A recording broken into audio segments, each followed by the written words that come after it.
The bond between a decorated canine and his handler is forged in blood and fire.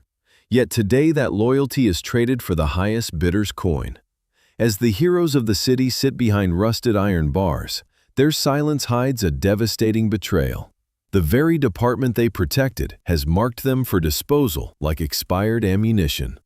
The sun hung low over the horizon, a bruised purple and burnt orange smear across the sky that offered no warmth to the desolate lot behind the precinct. This was the graveyard of ambition, a dusty expanse of cracked concrete and encroaching weeds where the air tasted of exhaust and ancient, settled grief. Long shadows stretched from the rusted cages lined up in neat, clinical rows, turning the bars into jagged silhouettes that seemed to pierce the very ground. A wooden sign, its paint peeling like dead skin, hung crookedly from the chain-link fence. It read, "Public Auction, Retired Service Assets." Below it, in smaller, colder letters, someone had scrawled, "All sales final, cash only." The atmosphere was thick with the scent of dry earth and the metallic tang of old iron. There was no barking. That was the most unsettling part. These were not the frantic, high-pitched yaps of a pet store or the desperate howls of a city pound. These were German shepherds bred for war and trained for the absolute silence of the hunt. They sat with a haunting military precision, their spines straight, despite the cramped confines of the cages. Their fur, once sleek and obsidian or rich mahogany, was now matted with the gray dust of the yard and the silver streaks of age. Rex, a massive shepherd with a notched ear and a scar that ran like a lightning bolt across his snout, stared through the wire mesh. His eyes, a deep, intelligent amber, did not track the movement of the crowd. Instead, they were fixed on the distant gate of the motor pool. Every time a car door slammed or a heavy boot struck the pavement, his ears would twitch, rotating with agonizing hope. He was waiting for a scent, the specific mix of peppermint gum and gun oil that belonged to the man he had bled for. He was waiting for the click of a familiar carabiner and the command that would tell him his watch was finally over. But the gate remained closed, and the only people who approached were the vultures. The crowd was a grotesque collection of opportunists. There were men in stained overalls with calloused hands, looking for cheap muscle to guard scrapyards. There were others, shifty-eyed and whispering, who looked at the dog's powerful haunches and deep chests with the calculating gaze of illegal breeders looking for a bargain on champion bloodlines. They poked at the cages with umbrellas and sticks, trying to provoke a reaction, but the dogs remained like statues. To these men, the animals were not heroes who had sniffed out bombs or tackled armed killers. They were merely used equipment, depreciated machinery to be bought at a discount. The auctioneer stood on a makeshift wooden dais, his voice a grating rasp that cut through the low hum of the wind. He was a thin man with a face like crumpled parchment, wearing a suit that had seen better decades. He didn't look at the dogs. He looked at a clipboard, his eyes scanning serial numbers rather than names. He cleared his throat, the sound like gravel in a blender, and brought his heavy wooden gavel down on the podium with a crack that echoed like a gunshot. Lot 42, the auctioneer announced, his voice devoid of any tremor. One male German shepherd, 10 years of service, multiple lacerations to the hindquarters, some arthritis in the hips. A bit long in the tooth, but still got some bite in him if you need a porch dog. Opening bid starts at $50. A man with a greasy baseball cap stepped forward, squinting at Rex. He spat a glob of tobacco juice near the cage, the dark liquid splattering against the rusted metal. "50, the man grunted. Rex didn't growl. He didn't even look at the man. He felt the vibration of the gavel strike in his paws, a rhythmic thud that felt like the closing of a coffin lid. The indignity was a physical weight, heavier than the tactical vests he used to wear. He remembered the heat of the summer raids, the way the wind felt in his fur as he leaned out of a cruiser window at 80 miles per hour, and the soft pat of a hand on his flank after a successful takedown. Now, he was being valued at the price of a tank of gas. The bidding crawled upward in $5 increments, a slow, agonizing descent into humiliation. The crowd laughed when one of the other dogs, an older female named Bella, let out a soft, involuntary whimper as she tried to shift her weight on a pained hip. To them, the sound was a sign of weakness, a reason to lower their price. Rex lowered his head, his chin resting on the cold, gritty floor of the cage. A single, heavy bead of moisture gathered in the corner of his eye. It wasn't the frantic weeping of a wounded animal, but the slow, dignified leak of a soul that had finally realized the world it saved didn't want it anymore. The tear tracked through the dust on his muzzle, leaving a dark, wet trail in its wake. He closed his eyes, the image of the auctioneer's gavel rising once more. "Sold to the gentleman in the back for $85, the auctioneer barked. "Tag him as surplus. Move to the next unit." The word unit hung in the air, cold and sharp. It stripped away the years of loyalty, the scars earned in the line of duty, and the names whispered in the dark of night during long stakeouts. They were just units, scrapped metal, expired inventory. The man in the baseball cap approached Rex's cage, a heavy rusted chain in his hand. He rattled the door, the screech of the hinges sounding like a scream. Suddenly, the roar of a strained engine tore through the stagnant air. A cloud of yellow dust erupted from the entrance of the lot as a battered, primer-gray patrol car from a neighboring county skidded to a halt. The vehicle was ancient, its light bar cracked and its fenders dented, but it moved with a desperate, frantic energy. The tires shrieked against the concrete, sending a spray of gravel toward the crowd. The auctioneer paused, his gavel hovering in midair. The buyers turned, shielding their eyes from the grit. The driver's side door swung open with a violent thud, and a man stepped out. He wasn't dressed in the crisp blues of the local precinct. He wore a faded olive jacket, his boots caked in mud, and his face was a map of exhaustion and fury. He didn't say a word as he slammed the door, the sound echoing louder than the auctioneer's hammer. He began to stride toward the cages, his eyes locked on Rex, ignoring the protests of the auctioneer and the confused murmurs of the crowd. The air in the yard suddenly shifted, the weight of the silence replaced by a sudden, electric tension. The veteran was no longer alone. A bond forged in the heat of gunfire and shadows is stripped bare under the cold glare of a liquidation gavel. Cole Bennett arrives to find his fallen brother's legacy being sold for scrap, discovering that the loyalty of a K9 is worth less than the ink on a budget report. The heroes who bled for the city are now nothing more than disposable inventory in a game of political betrayal. The sound of Cole Bennett's boots striking the gravel was not merely a footfall, it was a rhythmic declaration of war. Every heavy thud of leather against stone echoed through the humid air of the salvage yard, a sharp, percussive counterpoint to the drone of the auctioneer's voice. The dust kicked up by his arrival still hung in a golden haze, catching the late afternoon light and framing him in a silhouette of jagged edges. He moved with the predatory grace of a man who had spent a lifetime walking the thin line between order and chaos, his shoulders squared and his jaw set in a line of calcified fury. As he neared the center of the yard, the buzzing chatter of the crowd began to fail. Potential buyers, men with greasy palms and calculating eyes, felt the temperature drop as he passed. It wasn't just his stature or the grim set of his mouth that silenced them. It was the polished silver K9 badge pinned to his chest, catching the sun like a mirror. It was a mark of a brotherhood they could never understand, a symbol of a life lived in the trenches. The local officers standing near the perimeter, men Cole had once shared coffee and ammunition with, suddenly found great interest in the tips of their own shoes. They shifted their weight, their faces flushing with a mix of shame and discomfort. Cole didn't look at them, not yet. His eyes were fixed on the row of rusted iron cages that lined the back of the lot. The smell hit him first, the pungent, metallic scent of stress, the musk of unwashed fur, and the sour tang of fear. These were dogs that had been trained to ignore the roar of explosions and the whistle of bullets. Yet here they were, trapped in wire boxes like common strays. He slowed his pace as he reached the third cage. Inside, a Belgian Malinois with a coat the color of scorched earth sat perfectly still. The dog was a map of past battles, a jagged scar running across its ribs and a notch missing from its left ear. This was Shadow. This was the living, breathing legacy of Jake Larson, Cole's partner who had died in a rain of glass and lead 18 months ago. When Jake had fallen, Shadow had stayed by his side, snapping at the paramedics until Cole himself had arrived to pull the dog away. Shadow's head tilted.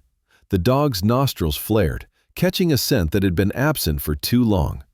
The smell of gun oil, peppermint gum, and the specific familiar musk of Cole Bennett. A low, guttural sound vibrated in the dog's chest, not a growl, but a sob of recognition that seemed to tear through the very air. Shadow pressed his muzzle against the cold, rusted bars, his body trembling with a violent, rhythmic shudder. His tail gave a single, weak thump against the floor of the cage, a gesture of hope in a place where hope had been systematically executed. Cole felt a sharp, stabbing pressure behind his eyes, a grief he thought he had buried deep beneath layers of duty. He dropped to one knee in the dirt, heedless of the filth staining his trousers. He reached out, his hand steady despite the storm raging in his chest, and threaded his fingers through the wire mesh. Shadow leaned into the touch, his warm, wet nose pressing into Cole's palm. The dog let out a high, thin whine, a sound of absolute surrender and relief. "How did this happen?" Cole whispered, his voice a low rasp that barely carried over the wind. He looked up, his gaze snapping to Officer Miller, a man who had once called Jake a friend. Miller was leaning against a patrol car 20 feet away, his arms crossed tightly over his chest as if trying to hold himself together. "Miller," Cole barked, the name landing like a physical blow. "Look at me." Miller slowly lifted his head, his eyes glassy. "It's out of our hands, Cole. You know how the city works. The K9 program took a 40% hit in the new budget. They said these dogs are past their prime, high maintenance, liability risks. The city council signed off on the liquidation last Tuesday." "Liquidation," Cole repeated, the word tasting like ash in his mouth. "You're selling them like expired meat. You're selling Shadow." "It's a surplus auction, Cole," another officer, Davis, chimed in, his voice defensive. "We followed protocol. They were offered to other departments first, but nobody has the funding for seniors. We had to clear the kennel space for the new pups coming in from the academy. It's just business." Cole stood up slowly, the movement so fluid and deliberate it felt like a threat. He looked at the men around him, men he had bled with, and saw nothing but the hollow shells of bureaucrats. He saw the way they avoided looking at the cages, the way they clung to the word protocol as if it were a shield against the betrayal they were participating in. This wasn't a simple retirement. This was a calculated erasure of service. He looked back down at Shadow. The dog was watching him with an intensity that was almost unbearable, his amber eyes reflecting Cole's own reflection. In that moment, Cole realized the depth of the rot. This wasn't just about money. It was about discarding those who knew the truth of the streets, those who had seen the failures of the system and stayed loyal anyway. The city didn't want reminders of their sacrifices. They wanted a clean ledger. The auctioneer, a portly man with a sweat-stained collar and a voice like grinding gravel, stepped up to the podium near Shadow's cage. He tapped his gavel against the wood, the sharp crack echoing through the yard like a gunshot. "All right, folks, let's keep the momentum going," the auctioneer announced, his eyes scanning the crowd for the next mark. "Next up is Unit 7 Alpha. Malinois, male, 8 years old. Heavy scarring, potential hip issues, but high drive. Good for a guard dog or a hobbyist. Let's start the bidding at $50. Do I hear 50? The words hit Cole with the force of a physical assault. Unit 7 Alpha, a hobbyist. He saw a man in the front row, a man with yellowed teeth and a cruel set to his eyes, raise a hand. 50 here, the auctioneer chirped. Do I hear 60? 60 for the old soldier. Cole turned. The fury that had been simmering in his gut since he pulled into the lot suddenly crystallized into a cold, hard diamond of resolve. He didn't look at the bidders. He didn't look at the trembling officers. He stepped directly into the path of the auctioneer, his shadow falling long and dark across the podium. The auctioneer froze, the gavel hovering inches above the wood, his mouth hanging open as he looked up into the eyes of a man who had nothing left to lose. The air in the yard grew heavy, the silence stretching until it felt like it might snap. The distant sound of a siren wailed in the city, a ghostly reminder of the world they were supposed to protect. Cole stood tall, his hand resting on the hilt of the knife at his belt, his presence commanding the space with an authority that no gavel could ever grant. "Shut it down," Cole said, his voice quiet, steady, and utterly terrifying. The auctioneer blinked, a bead of sweat rolling down his temple. "Now, see here, officer, I have a court order. This is a legal proceeding." "You can't just—" I said, Cole repeated, stepping closer until he was inches from the man's face, smelling the stale coffee and fear on the auctioneer's breath. "Shut it down." A veteran warrior stands against a heartless bureaucracy to save the loyal partners who bled beside him in the shadows. The auction yard transforms into a moral battlefield where the price of a life is measured in cents and cold indifference. Behind the sterile rules of the sale lies a hidden death warrant for every animal that fails to satisfy the greed of the highest bidder.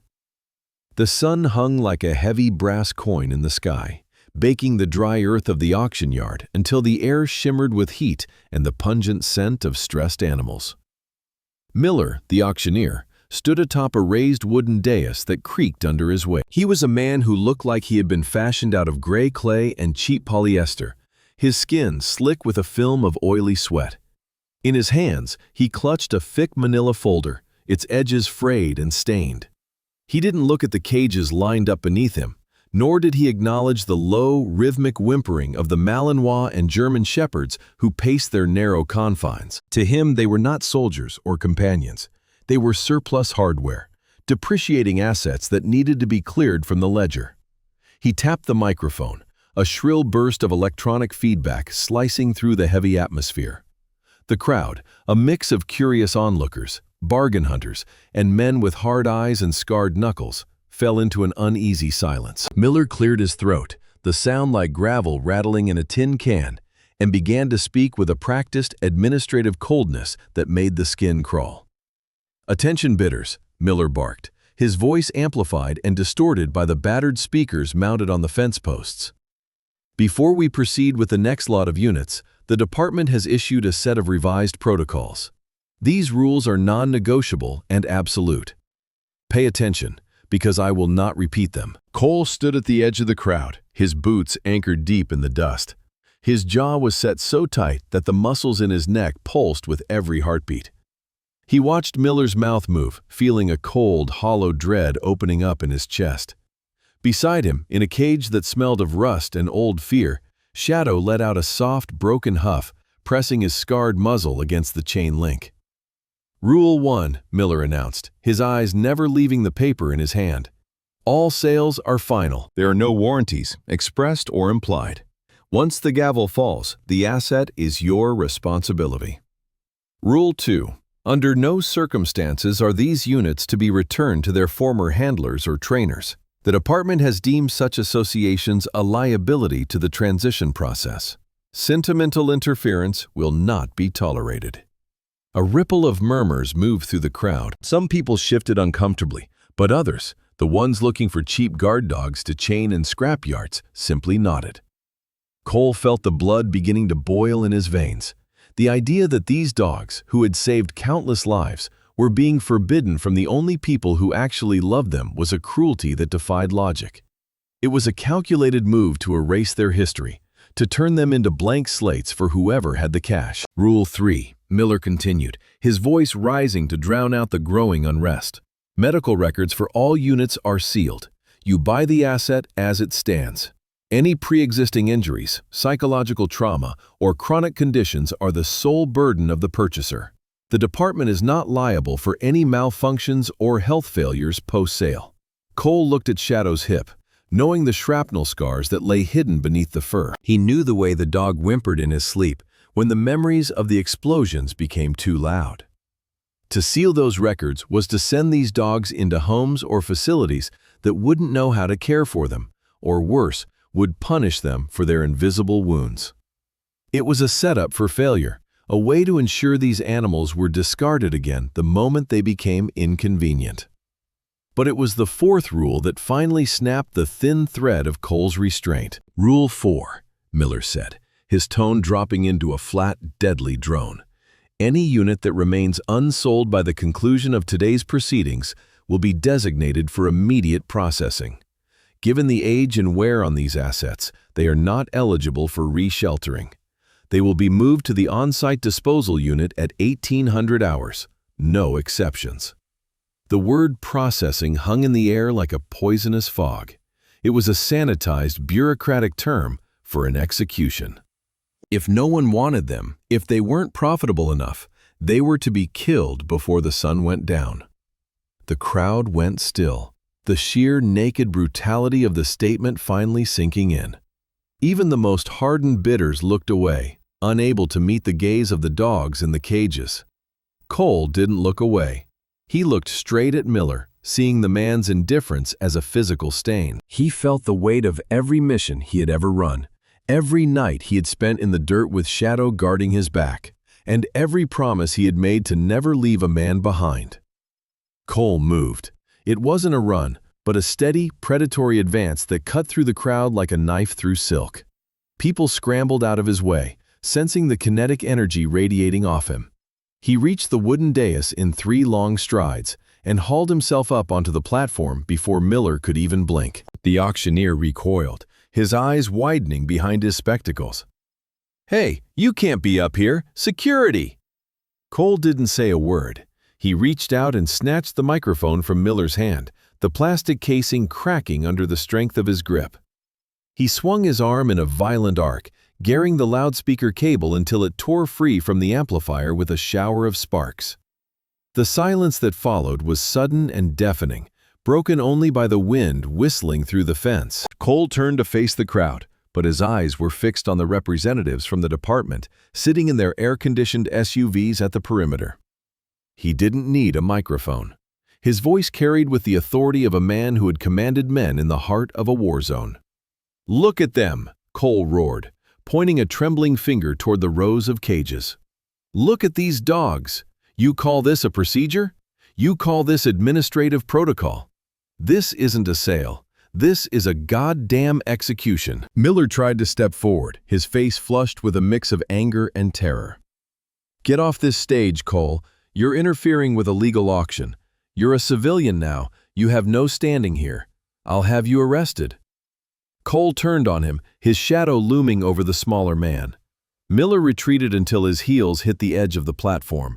Cole's face was a mask of cold fury, his eyes burning with a light that made the auctioneer's breath hitch in his throat. "I have the standing of a man who watched these dogs bleed for a country that is now trying to sell them for parts," Cole hissed, his voice low but loud enough for everyone in the front row to hear.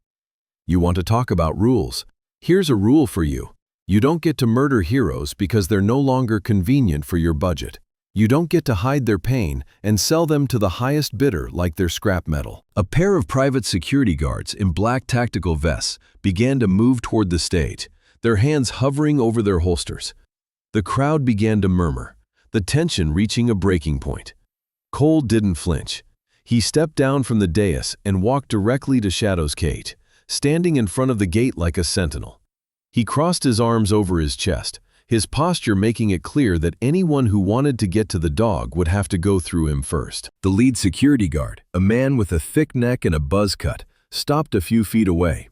"Move aside, sir. Don't make this difficult." Cole didn't move an inch. His gaze was level, his heart beating with a calm, steady rhythm. He looked at the guard, then at Miller, and finally at the crowd. "The auction is over," Cole said, his voice echoing across the yard. "If you want to process these dogs, you're going to have to start with me."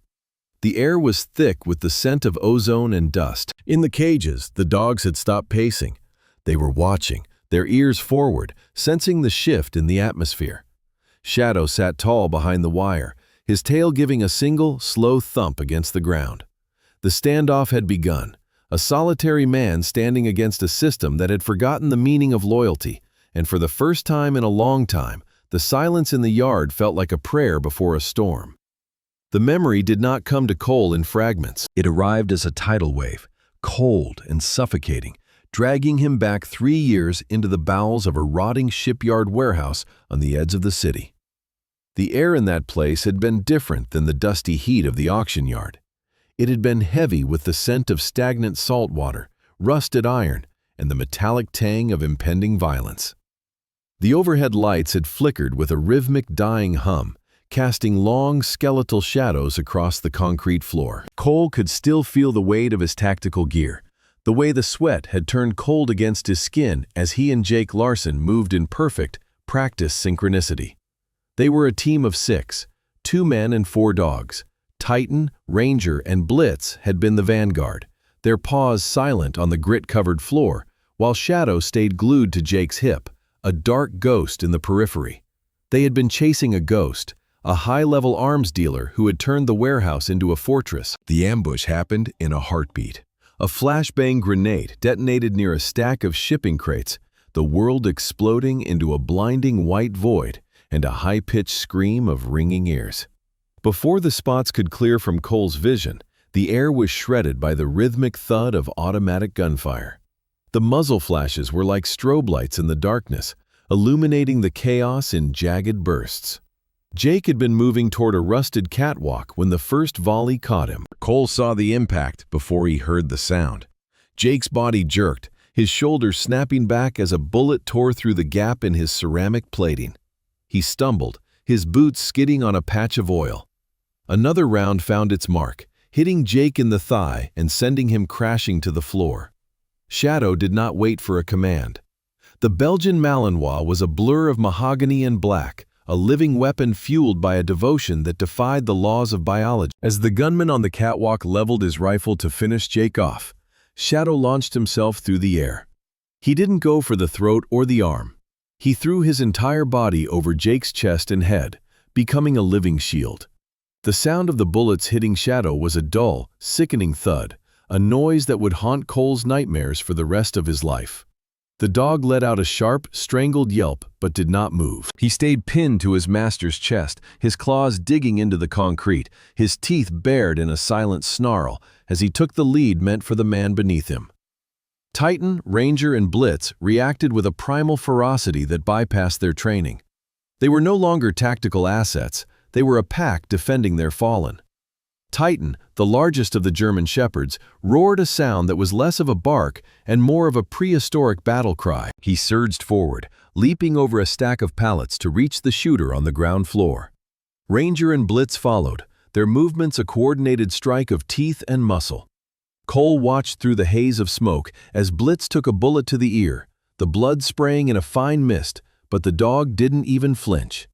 He hit the gunman with the force of a high-speed collision, his jaws locking onto the man's forearm with a bone-crushing snap. The warehouse echoed with the screams of the criminals as the 3 dogs tore through their ranks, a whirlwind of fur and fury that bought Cole the precious seconds he needed to reach Jake.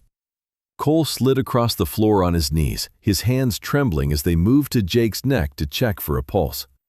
Shadow was still draped over Jake, the dog's breathing shallow and ragged, his coat slick with a mixture of his own blood and his master's. The dog looked up at Cole, his amber eyes filled with a terrifying intelligence and a plea for help. Jake was pale, the color draining from his face as a dark pool expanded beneath him. He coughed, a wet, rattling sound that signaled the end was near. His hand, slippery with blood, reached up and grabbed the front of Cole's vest, pulling him down. The grip was surprisingly strong, the final surge of a dying man's will. "Cole," Jake whispered, the words barely audible over the distant sounds of the dogs still fighting in the shadows. His breath smelled of copper. "Take care of them."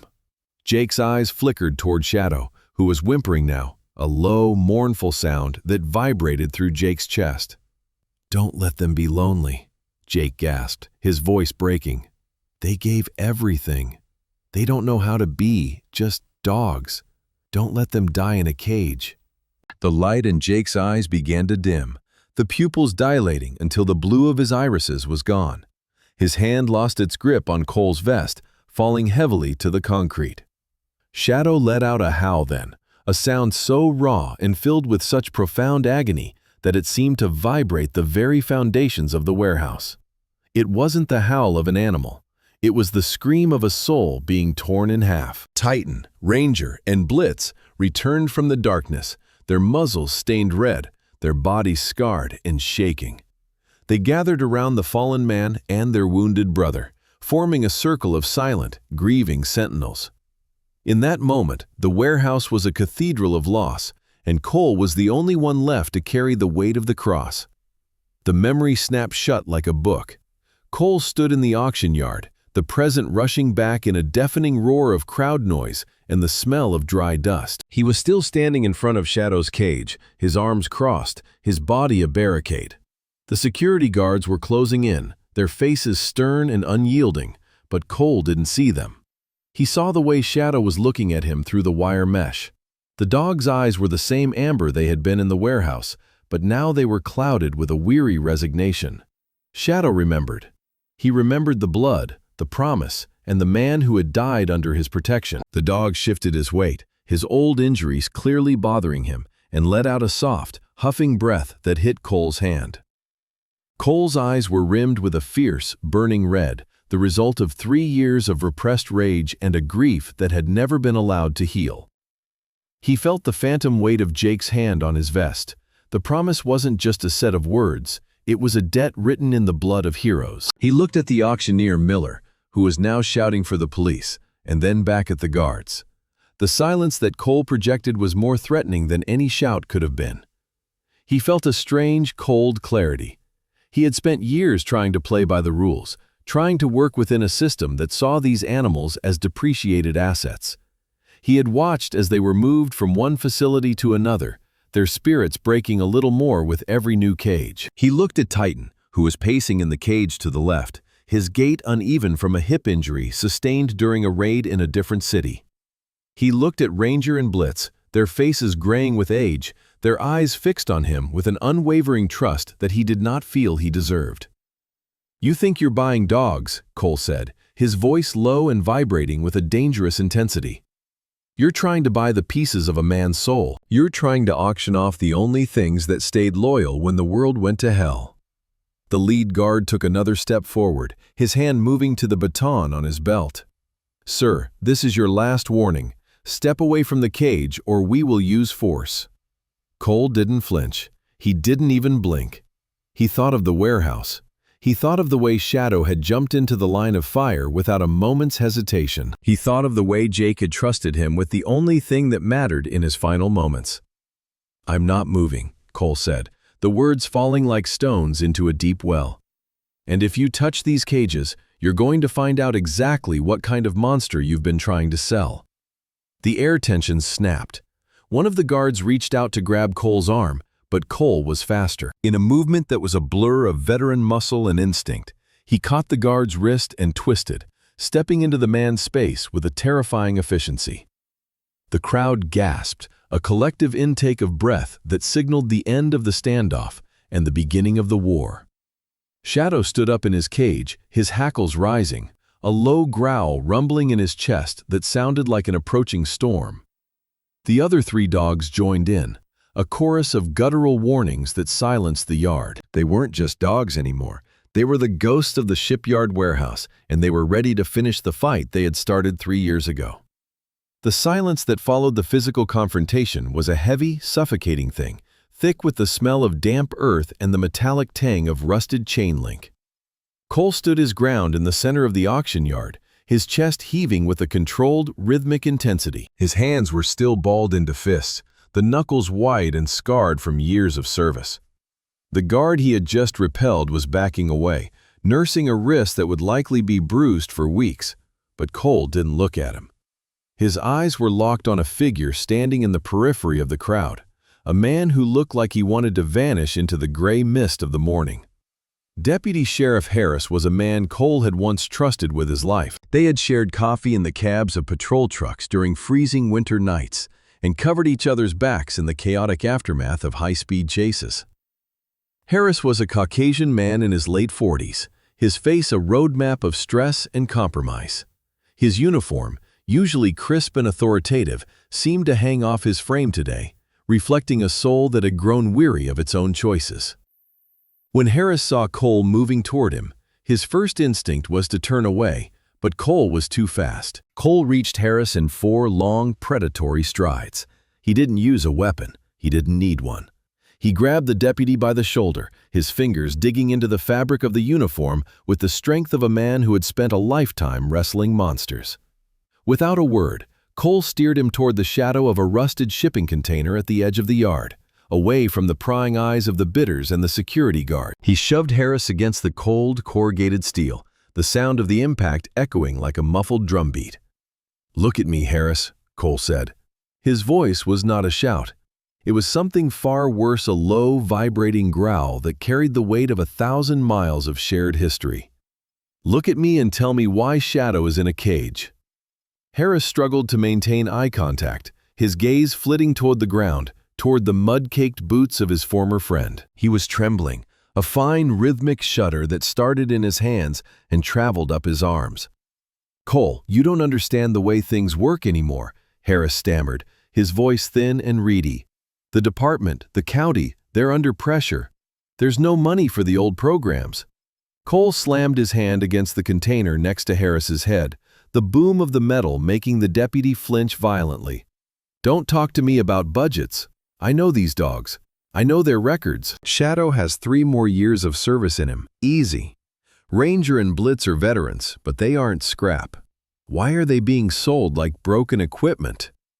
Harris swallowed hard, his Adam's apple bobbing in his throat. He looked around frantically, ensuring no one from the private security team was listening. He leaned in, his breath smelling of stale coffee and fear. "It's not about the dogs, Cole. It's about the contract. There's a new player in the county Vanguard Security Solutions. They've got friends in the commissioner's office. They're pushing a new K9 initiative. They want a fleet of young, aggressive dogs that they provide, maintain, and insure." Cole's eyes narrowed, the gears of his mind turning as the pieces of the puzzle began to click into a sickening pattern. "And what happens to the old dogs, Harris?" Harris shook his head, his eyes moist with a shame he couldn't hide. To make room for the Vanguard contract, the existing K9 unit had to be declared obsolete. The commissioners wouldn't sign off on new spending if the current dogs were still fit for duty. So they made them unfit. The words hung in the air like a poisonous gas. Cole felt a coldness spread through his veins, a predatory chill that sharpened his focus. "How?" he asked, the word barely a whisper. "They forged the medical records," Cole, Harris confessed, the words tumbling out in a rush of guilt. "The department vet was replaced by a contractor from Vanguard. They wrote up reports claiming Shadow had advanced canine dementia and aggressive instability. They said Ranger had a degenerative spinal condition. They even flagged Blitz for heart murmurs that don't exist. They created a paper trail of failure so they could justify the forced retirement. They're getting a 15% commission on every new dog they bring in. It's $1 million flip." Cole let go of Harris's shoulder, but he didn't move away. He turned his head to look back at the cages, his vision blurring for a moment as the magnitude of the betrayal hit him. It wasn't just bureaucracy, it wasn't just age, it was a cold-blooded assassination of character. These dogs had given everything to a city that was now paying to have them slandered and sold to the highest bidder. But Cole's realization didn't stop at the paperwork. He looked at Shadow, who was watching him from behind the bars. The German Shepherd's coat was dull, lacking the healthy sheen it had only months ago. He looked at the way Shadow's ribs were beginning to protrude, the sharp angles of his hips visible beneath his fur. He had initially thought it was the stress of the shipyard or the weight of his years, but now he saw the truth. "They've been starving them," Cole realized, the words tasting like ash in his mouth. Harris didn't deny it. He looked at his feet, his voice barely audible over the rising noise of the auction yard. "They had to make them look the part, Cole. If they showed up looking like the elite athletes they are, the bidders would ask questions. They've been on half rations for 3 weeks, no exercise, just the cages. They wanted them to look exhausted. They wanted them to look like they were at the end of their lives. It makes the medical discharge look legitimate." Cole felt a surge of adrenaline so potent it made his vision pulse with a red tint. He thought of the nights Shadow had kept him sane in the darkness of a stakeout. He thought of the way the dog had stayed by his side when the world felt like it was crumbling. To think of that same loyal heart being systematically weakened, not by time, but by the hands of the people they had protected, was a betrayal beyond words. "You knew," Cole said, turning back to Harris. "You sat in those meetings. You watched them take the food away. I tried to say something, Harris pleaded, his hands rising in a defensive gesture. But they threatened my pension, Cole. They said if I didn't play ball, I'd be out on the street with the dogs. I've got a family. I've got a mortgage. Cole didn't care about the mortgage. He didn't care about the pension. He looked at Harris and saw a man who had traded his soul for a paycheck, a man who had allowed his brothers to be tortured for the sake of a corporate kickback.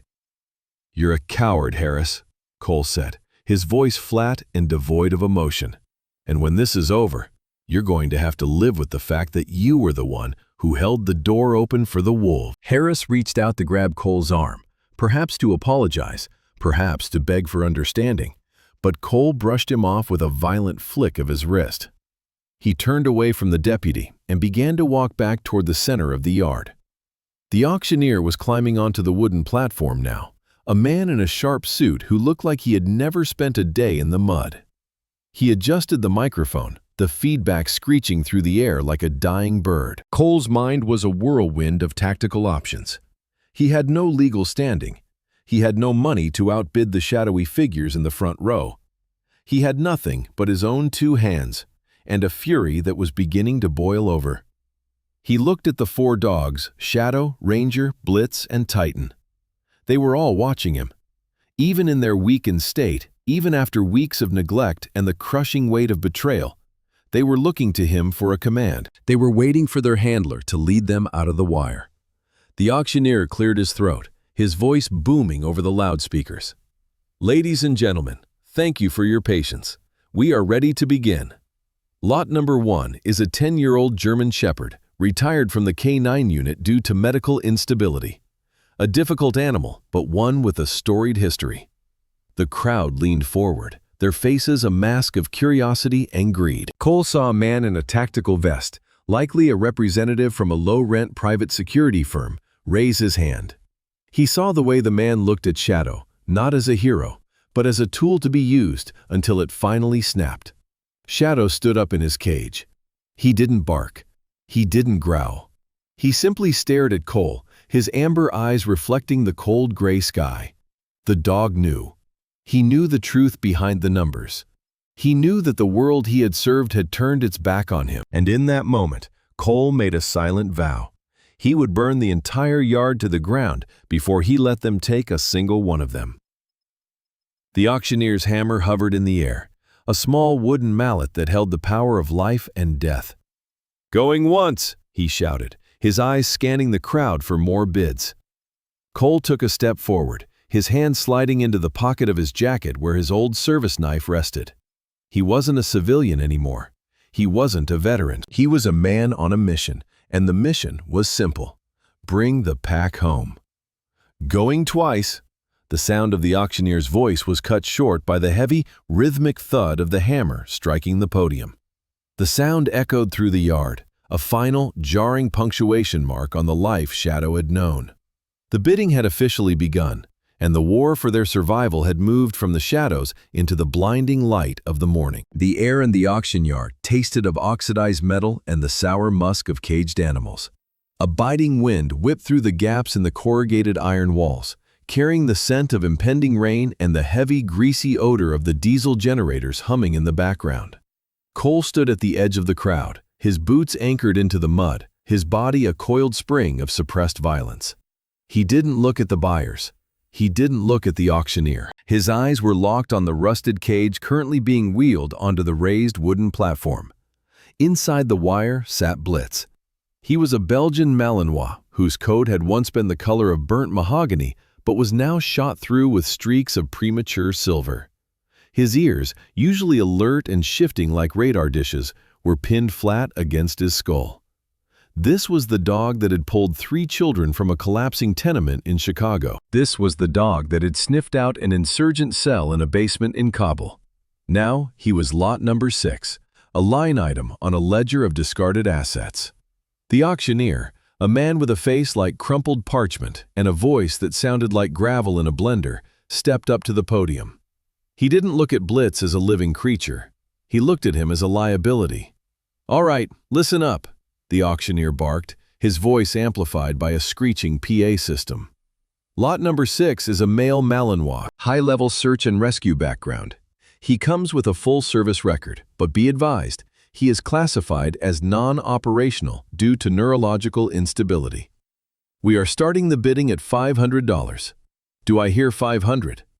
A man in a camouflage jacket near the front raised a hand. 500, the auctioneer droned. 500 to the gentleman in the front.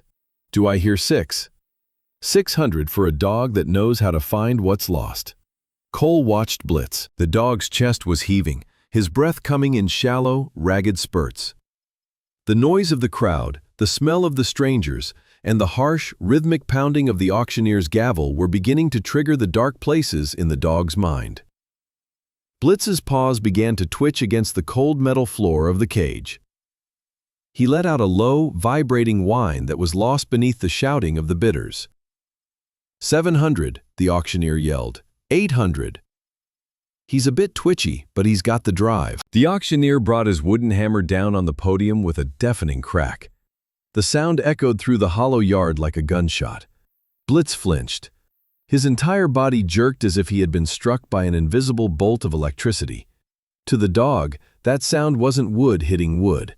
It was the crack of a support beam breaking. It was the roar of a ceiling caving in. It was the sound of the world ending. The hammer fell again. Crack. Blitz collapsed. His legs gave out, and he hit the floor of the cage with a dull thud. His body began to stiffen, his muscles locking into rigid, unnatural angles. His head pulled back, his jaw snapping shut as foam began to bubble at the corners of his mouth. His eyes rolled back until only the bloodshot whites were visible, flickering rapidly under the harsh fluorescent lights of the pavilion. The bidding stopped abruptly. A heavy, suffocating silence fell over the crowd, broken only by the rhythmic scratching of Blitz's claws against the metal as his limbs began to thrash in a grand mal seizure. The auctioneer looked down at the dog with a mixture of annoyance and disgust. He kicked the side of the cage with the toe of his boot. "Hey, get up!" he shouted. He turned to the crowd, waving his hands dismissively. "Just a glitch, folks. He does this sometimes. It's why he's being liquidated." The dog's throat emitted a horrific, strangled gurgle. He was suffocating on his own tongue, his body a prisoner to the trauma etched into his nervous system. A woman in the second row gasped, her hand flying to her mouth, her eyes filling with tears as she watched the hero dog break apart in front of her. "Get this junk off the stage," the auctioneer yelled to a pair of handlers standing in the wings. "He's ruined the bid. Drag him out back and put him in the cull pen." We're moving on to lot number 7. The handlers approached the cage with long catch pulls, the heavy wire loops glinting under the lights. They didn't move to help the dog. They moved to drag him like a sack of trash. Cole didn't think. He didn't plan.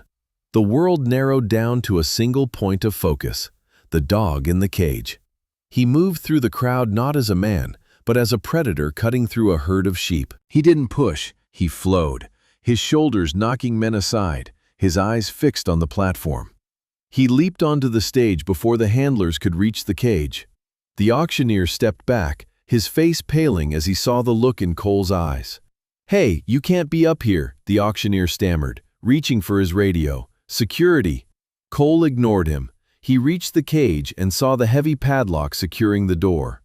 He didn't have the key and he didn't have time. He reached into his belt and pulled out a heavy-duty folding knife, the blade flicking open with a lethal hiss. He didn't use the blade on the lock. He used the heavy steel pommel of the knife, slamming it into the mechanism with a strength born of pure, unadulterated rage. 1 strike, the lock groaned. 2 strikes, the metal screamed. 3 strikes, the lock shattered, falling to the floor with a hollow clang. Cole ripped the door open. He ignored the foam, the thrashing claws that tore at his sleeves, and the terrifying sounds coming from Blitz's throat. He dived into the cage, sliding into the filth and the cold, and hauled the 60-pound dog into his lap. Blitz was a whirlwind of violent muscle, his body vibrating with the intensity of the seizure. Cole wrapped his massive arms around the dog, pinning him against his chest to keep him from injuring himself. He felt the heat radiating off the dog's skin, the frantic, irregular thudding of a heart that was working too hard to stay alive.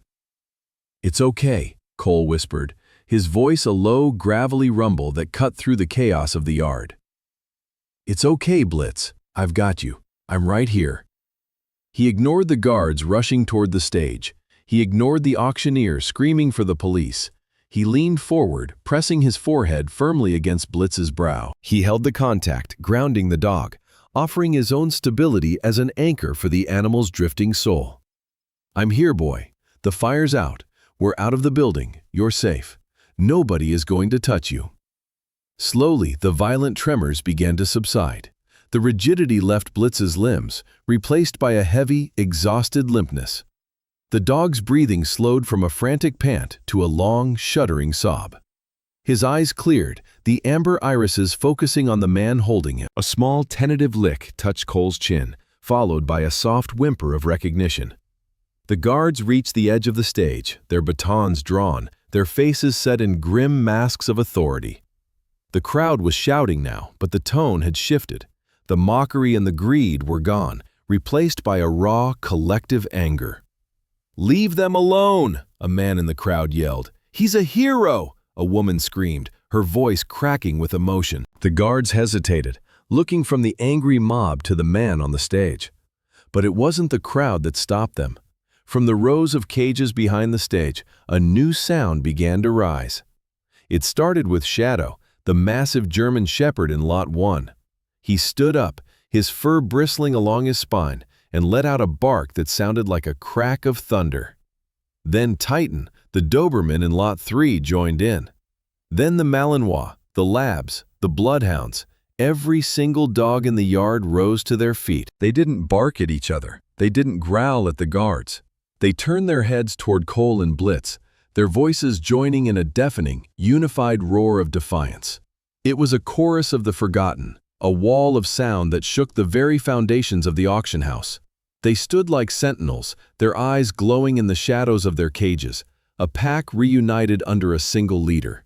Cole looked up from the dog in his arms. He didn't look afraid. He looked like a king standing amidst the ruins of his kingdom.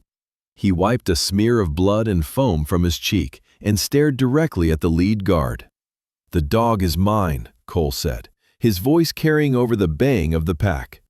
"And if you want to take him back, you're going to have to kill me first." The guard took one look at the man, one look at the dying dog, and one look at the 50 snarling predators behind the wire, and he took a slow, deliberate step backward. The auction yard, once a place of commerce and cruelty, had become a sanctuary. And in the center of it all, Cole held Blitz, the two of them breathing in unison, waiting for the world to try and stop them.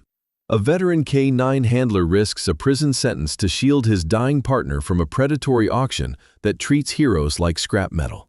The desperate stand ignites a primal rebellion among the caged hounds who recognize their true leader in the face of tyranny. The massive fortune Cole reveals to save them is the very secret he spent a decade trying to bury. The air in the auction yard was thick with the smell of rusted iron, stale adrenaline, and the sharp, metallic tang of fear. It was a heavy atmosphere that pressed against the lungs, vibrating with a sound that was no longer human. The unified baying of 50 highly trained police dogs was not a mere noise. It was a physical force, a rhythmic thrumming that shook the plywood stage and rattled the teeth of everyone present. Cole knelt in the center of the chaos, his knees grinding into the grit of the platform. His Caucasian features were a map of exhaustion and defiance, his skin smeared with a mixture of dirt, grease, and the cooling blood of his partner. Blitz lay cradled in his arms, the German shepherd's breathing shallow and ragged, a wet whistle that cut through the roar of the pack. To the crowd, Cole looked like a broken man. To the dogs, he was the only thing in the yard that made sense. The auctioneer, a man named Miller whose face had turned a sickly shade of violet, slammed his gavel down so hard the wooden handle snapped. The sound was lost in the cacophony. He leaned over his podium, spittle flying from his lips as he screamed at the security detail standing at the edge of the stage. "Get him off!" Miller shrieked, his voice cracking into a high-pitched wail. "He is obstructing a legal sale! He is stealing state property! Arrest him! Use the prods if you have to!" Four guards, dressed in tactical vests that looked far too clean for men who had never seen real combat, stepped forward. They gripped their heavy polycarbonate batons, their knuckles white. They were large men, built for intimidation, but as they reached the perimeter of the stage, they faltered. It wasn't Cole who stopped them, it was the shift in the air. Shadow, the massive black German shepherd in the front row of cages, stopped barking. The silence from his throat was more terrifying than the noise. He lowered his head, his ears pinning back against his skull, and a low, guttural vibration started in his chest. It was a sound of pure, unadulterated predatory intent. Beside him, Titan, the Doberman with the scarred muzzle, mimicked the posture. One by one, the dogs fell silent, their eyes locking onto the guards with a terrifying, singular focus. They weren't just animals anymore. They were a firing squad waiting for the order. The lead guard, a man with a buzz cut and a jagged scar across his chin, took a tentative step toward Cole. The moment his boot touched the edge of the wooden platform, Shadow launched himself against the chain link wire of his cage. The impact was like a car crash. The metal groaned, the heavy bolts straining against the concrete. The guard jumped back, nearly tripping over his own feet, his face draining of color.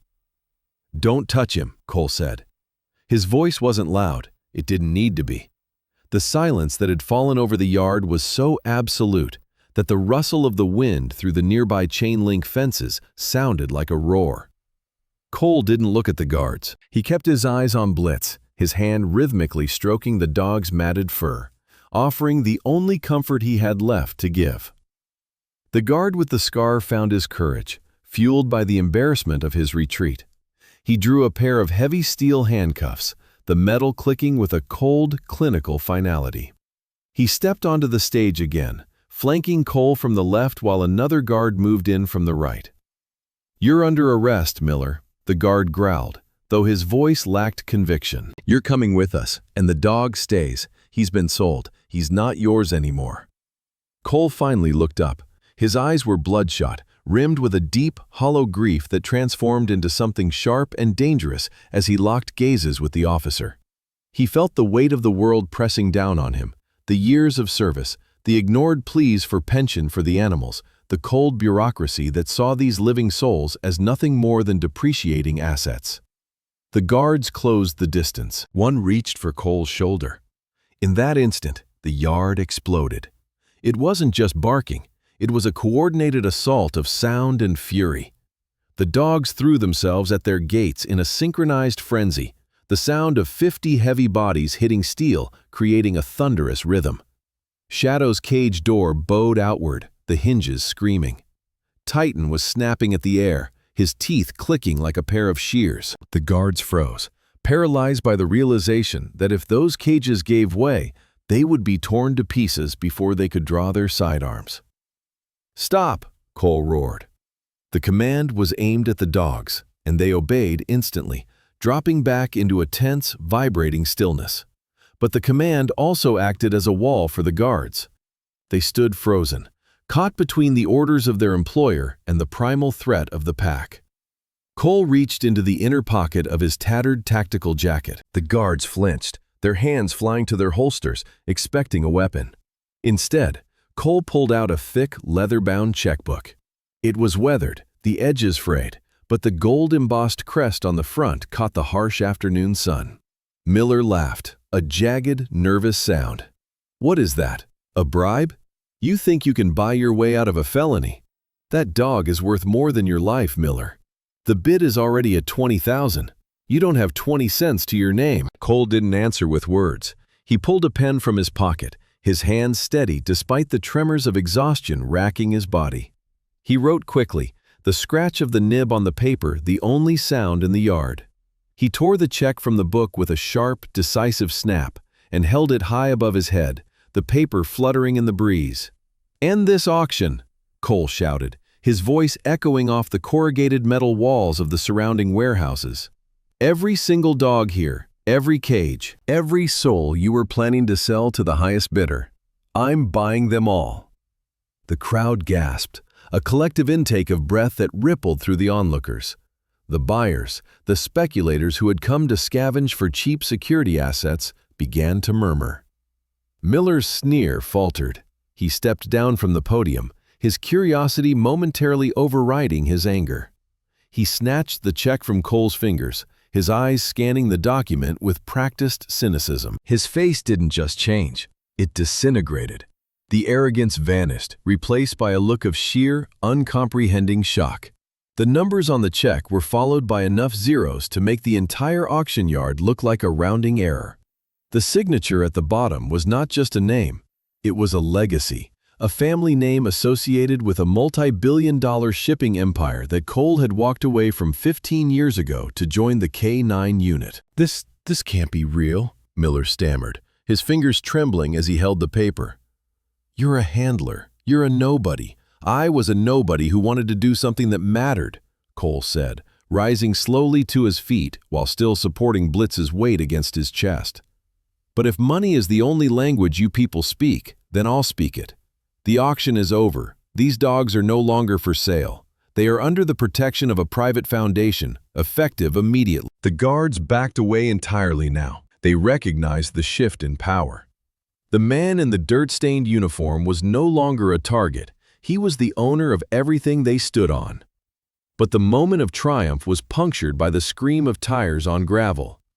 At the far end of the yard, the heavy chain-link gates were slammed open as a massive black SUV tore into the compound. It didn't slow down, kicking up a blinding cloud of dust as it swerved past the rows of cages and screeched to a halt inches from the stage.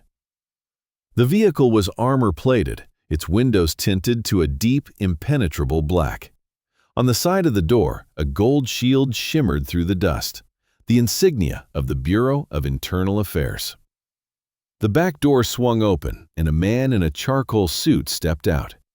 He didn't look like a policeman. He looked like an executioner. He adjusted his glasses and looked at the scene. The bleeding dog, the defiant handler, and the check still clutched in the auctioneer's shaking hand.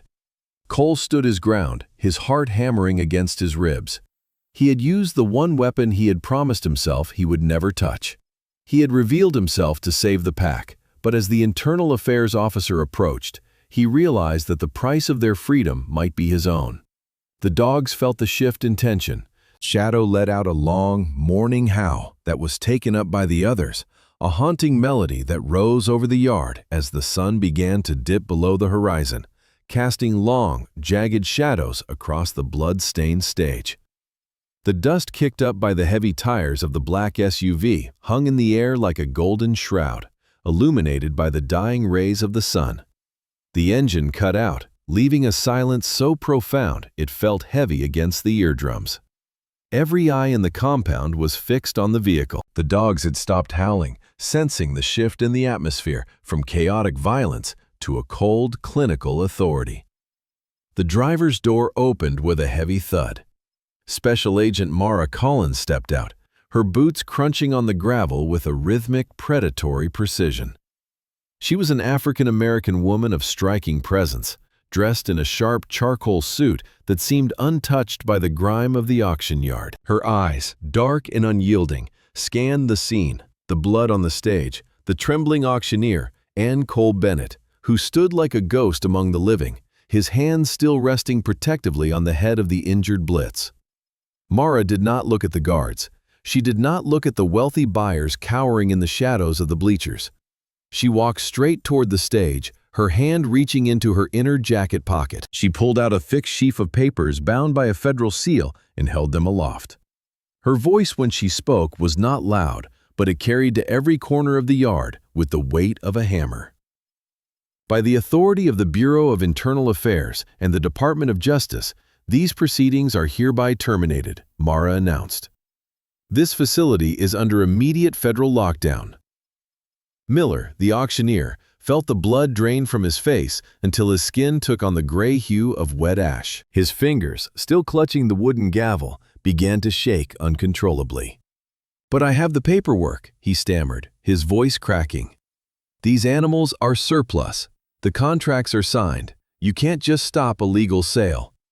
Mara stepped onto the stage, her gaze locking onto Miller's. "Your paperwork is a collection of forgeries, Miller. We have been tracking the serial numbers of the K9 units redirected to this facility. You didn't just sell surplus. You stole active-duty assets and falsified their medical discharge records to line your pockets." She turned her head slightly toward Cole. The veteran handler didn't say a word. He reached into his tactical vest and pulled out the weathered leather folder that Harris had risked everything to provide. It was the final piece of the puzzle, the original logs, the unedited footage of the training accidents, and the names of the high-ranking officials who had signed off on the deaths of dogs that were still very much alive. Cole stepped forward and handed the folder to Mara. The exchange was silent, a passing of the torch from a man who had fought in the shadows to a woman who would finish the fight in the light. Mara opened the folder, her eyes flicking over the documents. "This is it," she murmured, more to herself than to him. Then she looked back at the perimeter, where local law enforcement units were now swarming through the gates, their blue and red lights painting the dusty air in frantic strobes. "Take them into custody," Mara commanded, pointing a gloved finger at Miller and the 3 men standing behind him. "Every one of them. Seize the ledgers. Seize the hard drives. I want the names of every buyer in those stands." Miller's hand lost its grip. The wooden gavel slipped from his fingers and hit the floorboards with a hollow, pathetic clatter. It rolled to the edge of the stage and fell into the dirt, landing near the paws of a German shepherd that had been slated for the next lot.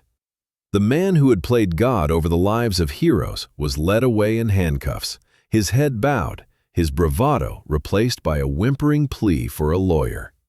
The compound transformed. The tension that had been a coiled spring for hours finally snapped, replaced by the organized chaos of a crime scene investigation. Agents moved through the rows of cages, tagging evidence and recording the condition of the animals. But the dogs didn't care about the agents. They were watching Cole. Cole ignored the officers and the cameras. He walked to the edge of the stage and jumped down, his knees barking in protest as he hit the ground. He walked toward the first row of cages. The air was thick with the scent of pine cleaner, old hay, and the metallic tang of fear. He reached the first cage. Inside was a Belgian Malinois named Rex, a dog that had lost an ear to a shrapnel blast in a desert thousands of miles away. Cole reached out, his fingers trembling slightly as he felt the cold steel of the latch. With a sharp click, the door swung open. Rex didn't bolt. He stepped out tentatively, sniffing the air, his tail giving a single, hesitant wag as he looked up at Cole. "Go on," Cole whispered, his voice thick with emotion. "You're done." One by one, Cole moved down the line. The sound of the latches became a symphony of liberation. Click, click, click. Dogs of all breeds, shepherds, Malinois, Labradors, stepped out of their prisons. They didn't run for the gates. They gathered around Cole, a silent, scarred army of veterans who finally recognized the man who had come back for them. They nudged his hands, leaned their weight against his legs, and watched him with eyes that had seen the worst of humanity and were now seeing the best. Finally, Cole reached the large, reinforced crate at the very end of the row. This was the crate that held Shadow. The black Malinois was standing, his body tense, his eyes fixed on Cole through the wire mesh. He hadn't barked once during the entire ordeal. He had waited. Cole knelt in the dirt in front of the cage. He didn't use the key right away. He put his forehead against the wire, breathing in the scent of the dog, the smell of rain and old fur. Shadow pressed his nose against the mesh, a low, guttural whine vibrating in his chest. "I told you I'd come back," Cole whispered. "I'm sorry it took so long." He reached up and pulled the heavy bolt back. The door swung wide. Shadow didn't leap out with the explosive energy he was known for. He walked out slowly, his movements fluid and regal despite the scars that mapped his ribs. He stopped directly in front of Cole, his head level with the man's chest. Shadow let out a long, shuddering breath and buried his head into the crook of Cole's neck. The dog's weight was a familiar comfort, a living anchor that grounded Cole in a world that had tried to tear him apart. Cole wrapped his arms around the dog's neck, closing his eyes as the first tear finally broke and tracked through the grime on his cheek. Mara Collins stood a few yards away, watching the scene. She beckoned to one of her aides, who handed her a small velvet-lined box that had been recovered from the evidence locker in the main office. She walked over to Cole and waited until he looked up. "This belongs to him," Mara said softly, handing the box to Cole. Cole opened it. Inside was a silver K9 badge, polished and gleaming. It was Jake's badge, the one that had been stripped from his collar when he was declared surplus, the one that had been kept as a trophy by the corrupt administration. Cole took the badge out. His fingers traced the engraved numbers, the metal cold against his skin. He reached into his pocket and pulled out a sturdy leather collar he had carried with him since the day he left the service. He slid the badge onto the collar and then looked at Shadow. Shadow stood still, his ears forward, watching Cole with an intelligence that transcended species. Cole reached around the dog's neck and buckled the collar. The silver badge sat prominently against the black fur, reflecting the blue and red lights of the police cruisers. "You're back on the roster, Shadow," Cole said, his voice regaining its strength. "We all are." The sun finally dipped below the horizon, leaving the compound in a deep purple twilight. The lights of the facility hummed, and the distant sound of sirens faded into the night. In the center of the yard, surrounded by the pack he had saved, Cole Bennett finally stood tall. He wasn't a fugitive, and he wasn't a buyer. He was a handler. The dogs began to move, not toward the exits, but toward the transport vehicles the Bureau had brought in, real medical units staffed by veterinarians who treated the animals with the respect they deserved. One by one, the heroes were loaded into comfortable, climate-controlled bays. Shadow refused to move until Cole did. The man and the dog walked side by side toward the lead vehicle. As they passed Mara, she gave a single, sharp nod of respect. "Where will you go?" she asked. Cole looked at the horizon, then down at the dog by his side. "Home," he said simply. "We're all going home." The engine of the transport hummed to life. As the convoy began to pull out of the gate, leaving the wreckage of Miller's empire behind, Shadow sat in the back, looking out the window at the receding lights. He let out one short, sharp bark, a call of victory that echoed off the hills, signaling to the world that the forgotten had been found, and the pack was whole once more. A weary soldier and his broken pack traded the scars of a corrupt war for the silence of a mountain sanctuary. They survived the betrayal of their country, only to face the daunting challenge of finding peace in a world that no longer required their violence. The ultimate secret to their survival was not the strength of their teeth or the caliber of their guns, but the quiet realization that even the most damaged souls can find their way home. The morning mist clung to the base of the mountains like a protective shroud, swirling around the heavy timber posts of the sanctuary ranch. It was a place born from the ashes of a conspiracy, built with the remaining fragments of Cole Bennett's life savings and the collective gratitude of a community that had finally seen the truth. The air here was different than the sterile, metallic scent of the Bureau facility or the suffocating humidity of the underground fighting rings. It smelled of wild sage, damp earth, and the sweet, resinous perfume of pine needles baking under the first rays of the sun. Cole stood on the wraparound porch of the main house, his boots clicking softly against the weathered cedar planks. He held a mug of black coffee, the steam rising to meet the cool morning air. His face, once etched with the permanent lines of stress and tactical calculation, had softened. The jagged scar across his cheek remained a permanent reminder of the price paid. But the haunted look in his eyes had been replaced by a steady, quiet resolve. He watched the horizon where the sun began to bleed gold over the peaks, illuminating the sprawling acres of green pasture that stretched out before him. In the distance, the rhythmic thud of paws hitting the earth broke the silence.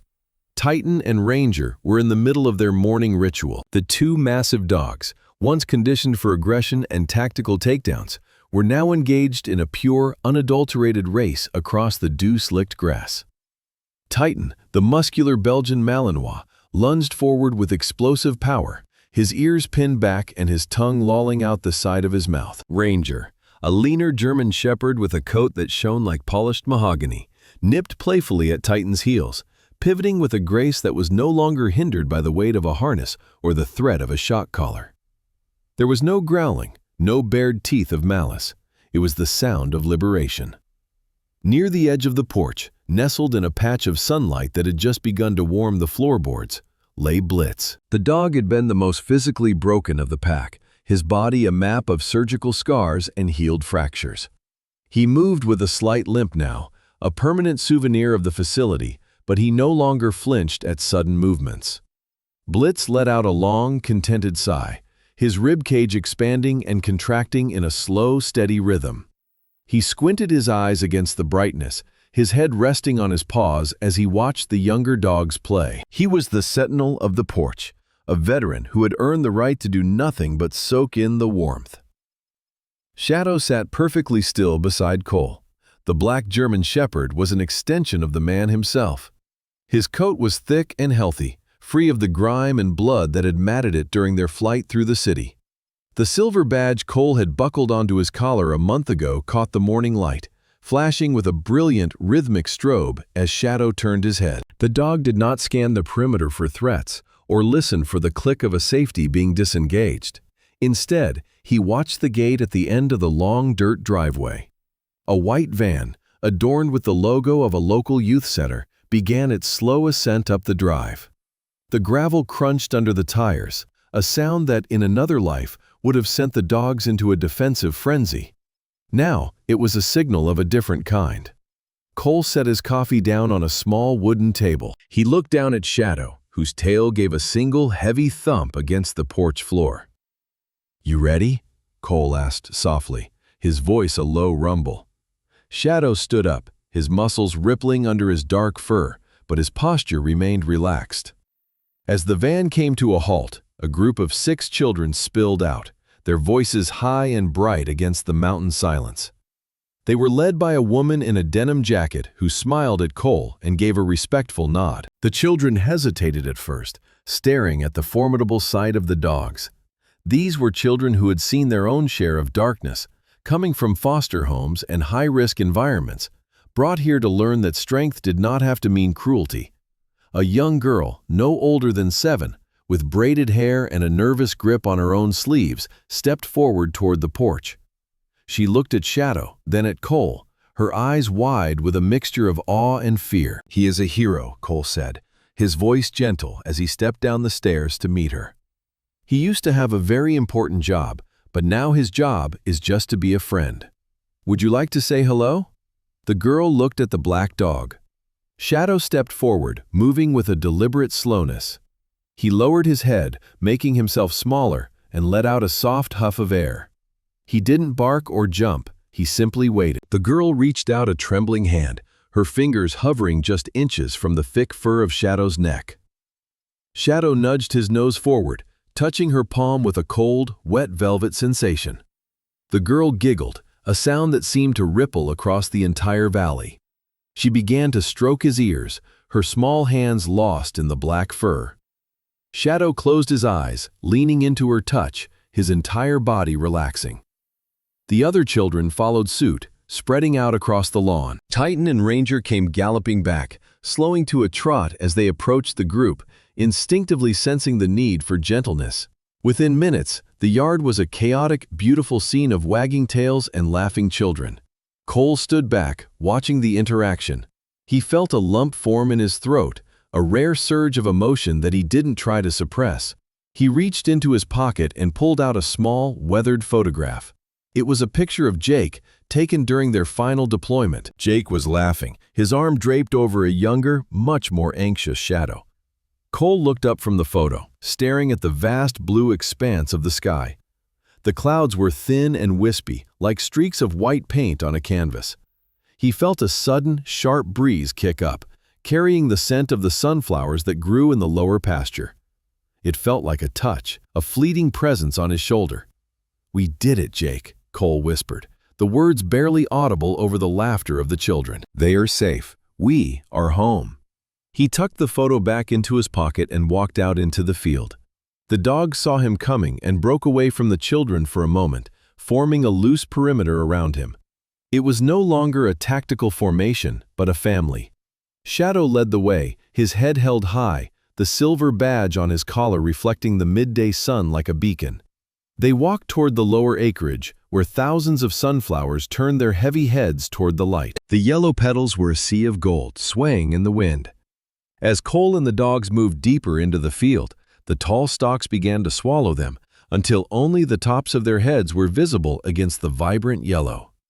The camera perspective began to shift, rising slowly from the earth.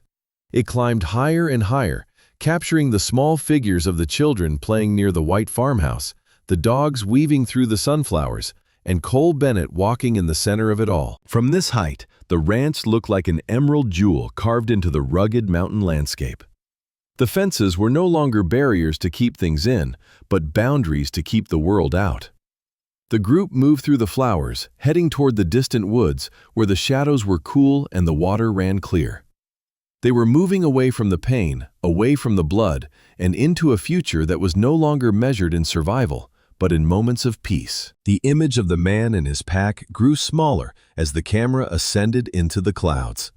The golden fields of sunflowers stretching out toward an infinite horizon, a testament to the fact that the forgotten had finally been found, and the warriors had finally laid down their arms.